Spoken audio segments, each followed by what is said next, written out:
কিন্তু Vietnam viral গেটটা কিন্তু 4 পাল্লায়, দেখেন এই গেটটা কিন্তু আমি একটা পাল্লা কিন্তু খুলে দিলাম। এখন কিন্তু আপনি চাইলেই বাড়ির যে কোনো জিনিসপত্র আসবাবপত্র কিন্তু এখান থেকে কিন্তু আপনি বাড়ির ভিতরে নিতেও পারবেন, বাহির করতেও পারবেন। এই গেটটার কিন্তু ভিয়েতনাম ভাইরাল গেটটার কিন্তু আরেকটা পাল্লা যদি আমি এদিকে এখন আপনাদেরকে ঠেলা দিয়ে দিই, তাহলে কিন্তু দেখেন আপনি একদম 6 ফিট জায়গা কিন্তু পরিপূর্ণভাবে 6 ফিট বাই 8 ফিট জায়গা কিন্তু ক্লিয়ার হয়ে যাবে। আর এই গেটটার আপনি যখন পরিপূর্ণ গেটটারে খুলবেন তখন কিন্তু গেটটা যখন 3 ফিট জায়গা হইলে কিন্তু আপনি বাস করে এইভাবে কিন্তু রেখে দিতে পারবেন। আমি কিন্তু এই একটা পাল্লা আপনাদেরকে খুলে দেখাইলাম।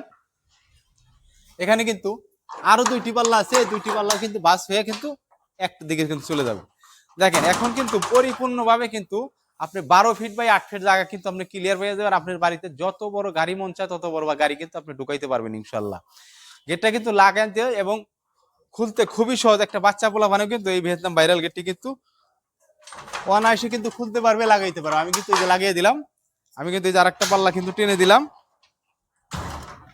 এখানে কিন্তু আমি এই 2টা পাল্লা কিন্তু আবার একটা লাগিয়ে দিব। লাগিয়ে দেওয়ার পরে আমি কিন্তু আরেকটা পাল্লা কিন্তু এখন আপনাদের টেনে দিব। এই যে টেনে দিলাম, গেটটা কিন্তু পুরো পরিপূর্ণভাবে আমি আটকে দিলাম।